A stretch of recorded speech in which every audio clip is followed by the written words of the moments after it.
Hello friends, यह UP PCS और RO GS के लिए 51वां टेस्ट सीरीज है। 51 टेस्ट हमारे हो गए हैं, बहुत इम्पॉर्टेंट है वो। तो हम लोग शुरू करते हैं आज का टेस्ट। निम्न में से कौन अग्नेय चट्टान का रूप नहीं है? जो अग्नेय चट्टान का रूप नहीं है वो बताना है। ग्रेनाइट, बेसाल्ट, नीस या ग्रैब्रो। तो इन चारों में से कौन अग्नेय चट्टान का रूप नहीं है? इसका सही उत्तर हो जाएगा डी, ग्रैब्रो। ये अग्नेय चट्टान का रूप नहीं है, बाकी ये तीनों अग्नेय चट्टान के रूप हैं। स्विट्जरलैंड का जूरा पर्वत किस वलन का प्रकार है?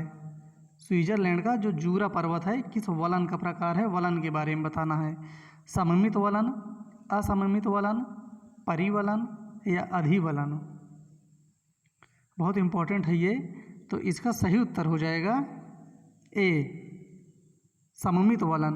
जो स्विट्जरलैंड का जूरा पर्वत है वो सममित वलन का उदाहरण है। राकी पर्वत श्रेणी की सर्वोच्च चोटी बिंदु है। सर्वोच्च बिंदु बताना है राकी पर्वत की। Aconcagua, Mount Elbert, Kosciuszko, Vinson Massif. तो राकी पर्वत की जो सर्वोच्च बिंदु है, जो सर्वोच्च चोटी है, उसको माउंट एल्बर्ट कहते हैं। इसका सही उत्तर हो जाएगा बी। अटाकामा महासागरीय गर्त स्थित है। देखिए, जो महासागर के गर्त होते हैं उनका सब एक नाम है। तो अटाकामा महासागरीय एक गर्त है। वो किस महासागर में स्थित है? हिंद महासागर में, अटलांटिक महासागर में, आर्कटिक महासागर में या प्रशांत महासागर में? तो अटाकामा महासागरीय गर्त स्थित है प्रशांत महासागर में। इसका सही उत्तर हो जाएगा डी। जूरन नामक शीतल पवनें चलती हैं। ये शीतल पवनें हैं, कहाँ चलती हैं? फ्रांस में, जर्मनी में, इटली में या स्विट्जरलैंड में? तो जूरन नामक जो शीतल पवनें हैं वो चलती हैं स्विट्जरलैंड में। इसका सही उत्तर हो जाएगा डी। ये कथन कारण का प्रश्न है। भारतीय राष्ट्रीय कांग्रेस ने माउंटबेटन योजना को स्वीकार किया। ये कथन है। इसका कारण दिया गया है कि वह द्विराष्ट्र सिद्धांत को मानती थी। नीचे दिए गए कोड से सही उत्तर चुनिए। ए तथा आर दोनों सही है तथा आर ए की सही व्याख्या करता है। ए तथा आर दोनों सही है परंतु आर ए की व्याख्या नहीं करता। ए सही है परंतु आर गलत है, या ए गलत है परंतु आर सही है। तो इसका सही उत्तर क्या हो जाएगा? इसका सही उत्तर हो जाएगा सी, ए सही है परंतु आर गलत है। पहले अवसर पर भारत के प्रधानमंत्री की नियुक्ति की थी। जब भारत के पहले प्रधानमंत्री बने थे तो उनकी नियुक्ति कौन किया था? गवर्नर जनरल ने, ब्रिटिश सम्राट ने, महात्मा गांधी ने या वायसराय ने? इसका सही उत्तर हो जाएगा ए, गवर्नर जनरल ने भारत के पहले प्रधानमंत्री की नियुक्ति की थी। जवाहरलाल नेहरू के अधीन एक अंतरिम सरकार का गठन कब हुआ था? जुलाई 1946 में, अगस्त 1946 में, सितंबर 1946 में या अक्टूबर 1946 में? तो जवाहरलाल नेहरू के अधीन एक अंतरिम सरकार का गठन हुआ था सितंबर 1946 में। इसका सही उत्तर हो जाएगा सी। निम्नलिखित में से कौन एक कैबिनेट मिशन का सदस्य नहीं था? ये प्रश्न काफ़ी इम्पोर्टेंट है, कई बार एग्जाम में आया भी है। कैबिनेट मिशन का सदस्य नहीं था। Pethick Lawrence, John Simon, Stafford Cripps, AV Alexander. इसका सही उत्तर हो जाएगा B, John Simon. John Simon cabinet mission के सदस्य नहीं थे, बाकी ये तीनों थे। Pethick Lawrence, Stafford Cripps, AV Alexander, ये तीनों थे।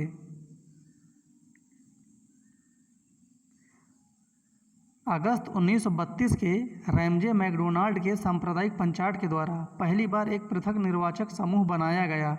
किसके लिए बनाया गया था? मुसलमानों के लिए, भारतीय ईसाइयों के लिए, एंग्लो इंडियंस के लिए, अछूतों के लिए? इसका सही उत्तर हो जाएगा डी। एक पृथक निर्वाचन मंडल की स्थापना की गई थी अछूतों के लिए। निम्नलिखित में से कौन जैव अपघटनीय प्रदूषक है? जैव अपघटनीय प्रदूषण, सीवेज, एस्बेस्टस, प्लास्टिक या पॉलीथीन। इसका सही उत्तर हो जाएगा ए, सीवेज। सीवेज एक जैव अपघटनीय प्रदूषक है।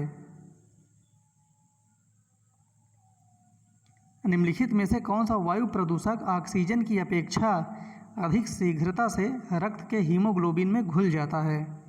Pan, carbon dioxide, carbon monoxide या ओजोन। इनमें से कौन ऑक्सीजन की अपेक्षा अधिक शीघ्रता से रक्त के हीमोग्लोबिन में घुल जाता है? इसका सही उत्तर हो जाएगा सी, कार्बन मोनोऑक्साइड। बहुत जल्दी घुलता है ये। इसका सही उत्तर हो जाएगा सी। निम्न में से किस वर्ष भारत सरकार द्वारा केंद्रीय गंगा प्राधिकरण का गठन किया गया था? 1975 में, 1982 में, 1985 में या 1995 में?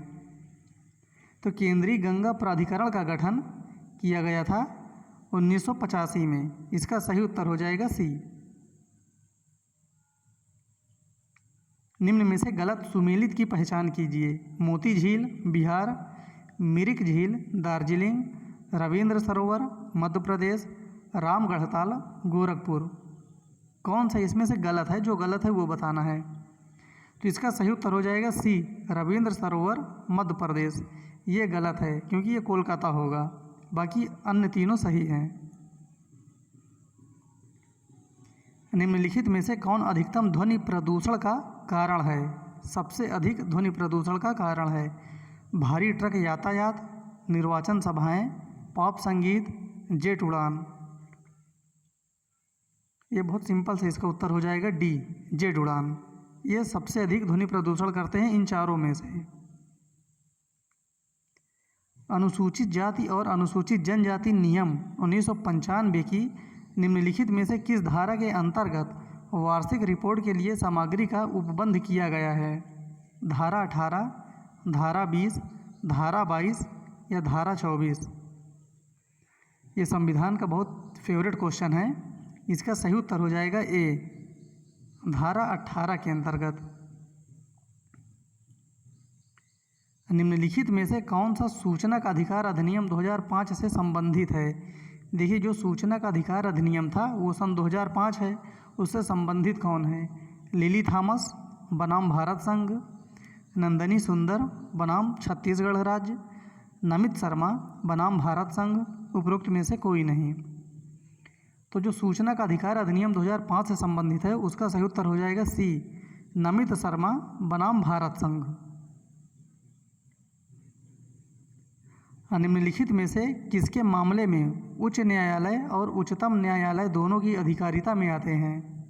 केंद्र और राज्यों के बीच के विवाद, राज्यों के परस्पर विवाद, मूल अधिकारों का संरक्षण, संविधान के उल्लंघन से संरक्षण। जो दोनों के अधिकारिता में आते हैं, इसका सही उत्तर हो जाएगा सी, मूल अधिकारों का संरक्षण। इन दोनों के अधिकारिता में आते हैं।